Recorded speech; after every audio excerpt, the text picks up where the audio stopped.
Hey guys, welcome back to another video. So in today's discussion video, what I wanted to talk about is your health as an automotive technician, a mechanic, whatever you want to call yourself. So I went and picked up some more PPE, I guess you could call it. It's not directly PPE, we're gonna get into that, but for this discussion video, we're gonna talk about things you can do and precautions you can take to maximize the way that you feel as an automotive technician. And importantly, protect yourself so that you can do this and have a long and fruitful career.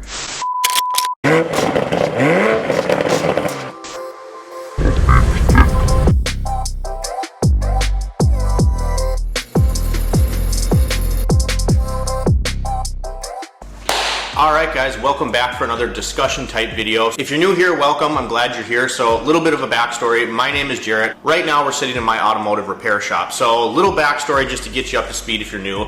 I started in the automotive field in 2014, graduated tech school, worked at the Toyota dealership for about 8 years, and then about 3 years ago or so, I opened up my own repair shop. So that's kind of my involvement in the automotive industry. This video is not really targeted to one specific point in your career per se, as much as it is just for anybody that's working in this field. So like I said, we're going into our 11th year. 2025 is coming up sooner rather than later, and these are just things that I have noticed, whether it's seen other mechanics working, young or old, or noticed with myself. And I want to start this off by saying I'm not making a video like, poor me, I'm an automotive technician and this sucks. I chose to do this and I do enjoy my job. It's work, and I think that's a problem at the end of the day with a lot of younger people, is they think that, work, it's still work. You can enjoy what you do and be passionate about it, but still have days that suck, or still realize that it is hard work. If you're doing your job right, it should be hard work regardless of what you're doing. Anyway, so this isn't like a pity party video on being a mechanic is the hardest job in the world, because it is not. However, being a mechanic is very mentally stressful, and it is very hard on your body. So there are things you can do outside of what everybody thinks of, which is wear your goggles, wear your ear protection. At the end of the day, you only get one body. So in the last 10 years, I honestly have noticed things. My hands, whether you call it trigger finger or just getting cramped up, or the way I can describe it is you wake up in the morning, right? When you first wake up, and it's really hard to make a tight fist because you were sleeping.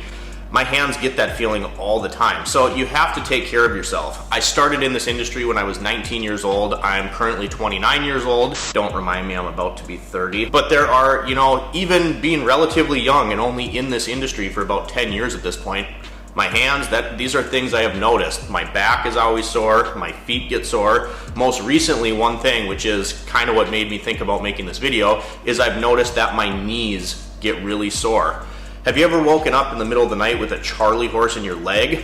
That's how I can describe when I noticed that my knees were getting sore. And you gotta wear good boots. That's something you just have to do. I don't care if you're working at a dealership, if you're an independent, if you're a business owner like we are. You're on concrete all day if you're working on cars. So give me 1 second.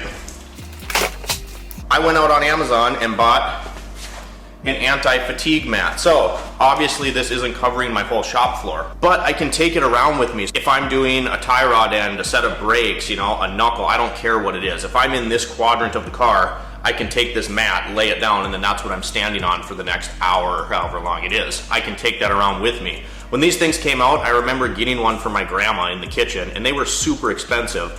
I got that one on Amazon for 30 bucks, So some of this stuff, outside of your safety glasses, your ear protection, you're not necessarily going to think of. I've always thought and said that one of the most important things in the entire world is whatever connects you to the ground, whether that be your shoes, whether that be the tires on your car, whether it's the chair you're sitting in, that stuff is important. And there's no way of getting around it. If you are standing on concrete all day, your back's not gonna like it, your knees aren't gonna like it, your feet aren't gonna like it. That's a huge deal. If you're standing on concrete for 10, 12 hours a day, 8 hours a day, whatever your shift ends up being, you're gonna feel it at the end of the day. Now, one thing that a lot of people might not know about me, and where I kind of noticed this body degradation, kind of whatever you want to call it, is I also teach martial arts. So it's more of a part-time gig for me. I actually, where our shop is right here, on the other side of this wall is one of the gyms that I help manage. And then I have my own gym that we run through the school year. So on the days, I teach a couple nights a week. On the days that I have to teach,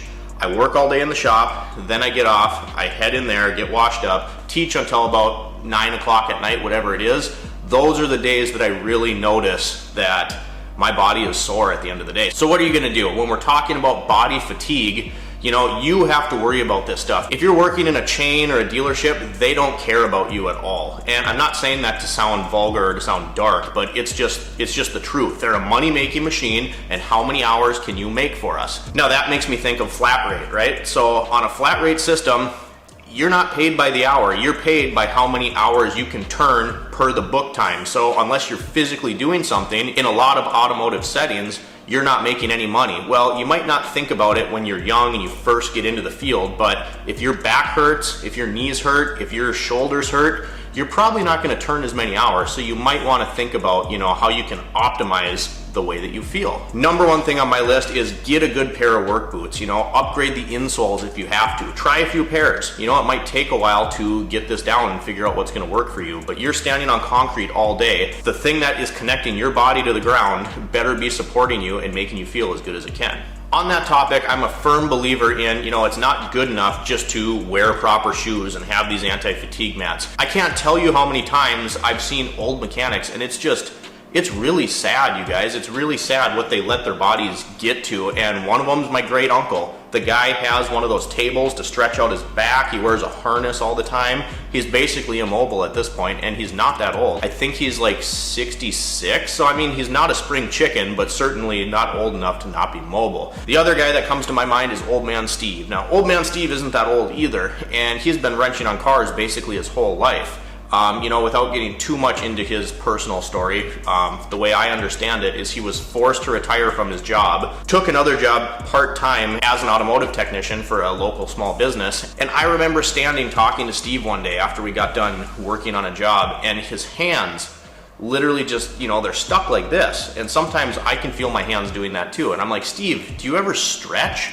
And he kind of looks and he's like, huh? And I'm like, Steve, you got to do, like, I personally try to do back bends because that forces all of this in here to get stretched out.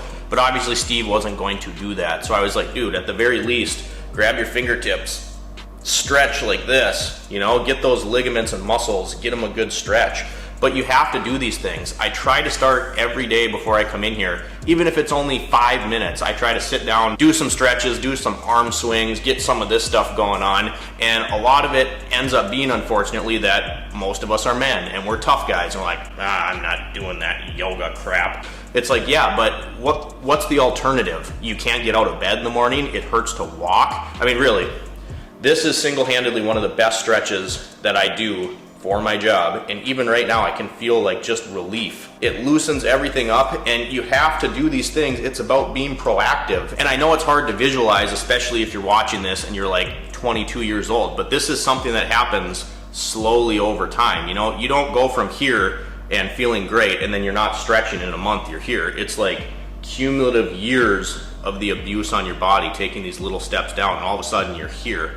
I can tell you right now, from when I started 19 years old to now, I am more perpetually sore. But I guarantee you, if I didn't do these things, I didn't wear good shoes, I didn't have my anti-fatigue mats, I didn't do my stretches, I go to the chiropractor every 6 weeks for a tune-up. And it's, you know, it's an expense, but after my health insurance, I think I end up paying like $30. And it's well worth it. He tunes me up. If I miss one of those, you know, let's say I go 12 weeks because I missed an appointment, I'm a hurting unit by the time I get there. So please, for the love of God, don't be a macho man. Try to be proactive. You know, right now we're talking muscles and joints and stuff. Be proactive about these things. Be conscious of it, because again, it's scary. It's not like here to here in a week. It's just a slow degradation down, and you only get one body, so make damn sure you're taking care of it.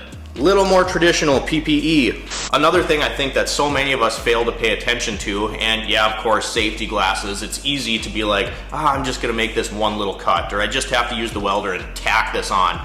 Don't do that. You know, wear your PPE when you need to. But air quality. I got a 3M respirator right here. So many shops, I mean, even this place. It's an old rundown building. It's my first shop on my own as my own business. When I first started, I worked from home for a little bit. But ventilation is a big thing, you know. At a minimum, if you're starting a car up and running it, that first 30 seconds, that's when all of the stuff coming out of that tailpipe are the most harmful. At a bare minimum, have an exhaust hose and a fan getting that air out of the shop. And if you have to run something for an extended period of time, put a mask on. And again, I think this goes back to, you know, PPE and I'm a macho man and I don't want to look stupid. Who cares? If I'm doing an interior detail or I have to run the car or I'm grinding on something's real dusty, I put this thing on. I don't care what it looks like. Anything that's going into your lungs that's not air is not good for you. And again, it's a slow decline. It's not like you're gonna wake up one day, 2 weeks into this industry and have COPD or, whatever it is. Do this and save yourself. Change the filters once in a while. But again, the stuff you're breathing in, if you have windows in your shop and you look around on a sunny day, you can see the crap floating in the air. We used to look at that at Toyota all the time, Me and a couple other coworkers would kind of look around, someone's doing a brake job and you're like, I'm inhaling all that. If you get to the end of a work day and you got black boogers in your nose, that's not a great sign. That means that a lot of that crap is going into your lungs. So please think about your future self and think, I want to be able to play with my grandkids or enjoy retirement. You don't want your body at the end of this career to be so used up that you can't enjoy life. So doing those little things now, even though, you think you're young, even middle-aged, not old, and you're like, I'm tough, I can do that. Don't do it. It doesn't take that much extra time to go grab a mask or put on a pair of gloves. Just please take care of yourself. Last thing I wanted to talk about was nutrition. So again, the automotive field is a very fast-paced industry. It's how many hours can you crank out? A lot of times, a lot of us don't sit down for lunch, and at the end of the day, you get home, you're tired, you don't want to pack anything for the next day. I can't tell you, when I was at the dealership, the absolutely disgusting amount of people that I worked with that no water, I don't like the taste of water, fast food every day, and soda and energy drinks like it's going out of style. Now, like we said at the beginning of this video, you have to physically be at your prime to make the most amount of money, because at the end of the day, if you're not turning hours, you're not making any money. Well, what do you think is gonna happen if even 75% of the time you're getting McDonald's, you're drinking Monsters, you're not drinking any water? I mean, your body is not going to feel good. Me personally, I don't like to eat a big lunch because then I get tired, but I'll pack boiled eggs, a chicken breast, fruit, vegetables. And if you're like me and you have to have caffeine, I drink a ton of black coffee, but a certain point in the day, I can't do it anymore. So that's where guys gravitate to their Red Bulls, to their energy drinks. And it's a vicious cycle because, yeah, you get a little bit of a jittery boost and then you feel like crap. Not a sponsorship, but if you guys are looking for something good, I like these bubblers. And these actually have zero of anything that's bad in them, really, and it's going to hydrate you because it's water, and then it has caffeine, about 70 milligrams, 69 milligrams, that's sourced from green tea. So here's an energy boost that's certainly going to be way better for you than drinking a bunch of Red Bull or Rockstar, whatever that poison is that you're drinking. So, and I'm not trying to tell you that I don't ever have a Snickers or a Red Bull, because that's absolutely not true. But if you're doing these things, again, it's a compound effect. If you're eating like crap, you're dehydrated, and you got the sugary caffeine jitters, you're not going to perform that well. And how long until your body just says, I've had enough and I'm done with this? All right, so a little bit of a rant for the discussion video today, and I certainly was not trying to shame anybody that, might not be doing all they can to take care of themselves. This is just important, you guys. And again, 10 years into this, I'm not even 30 quite yet. I'm 29 years old, and I can already tell my shoulders are sore, my knees are sore, my back. And if you want to have a long and fruitful career in this field, you have to start looking at your nutrition. You have to start looking at what you're doing proactively to take care of your body so that you can do the things you want to do, not only making your hours here at the shop, but also enjoying life outside of work. Because if you get to the end of the day or the end of your career, whether you want to look at the short term or the long term, you want to be able to enjoy life. This is only supposed to be a way for you to make money so that you can provide for your family and enjoy living your life. So I hope this video was interesting to you guys. What are some other things that you think you can do to optimize your health and well-being in this industry? I'd love to hear what you guys think down below. If you're not currently subscribed to the channel, please consider subscribing, drop a like on this video, and we'll see you next time.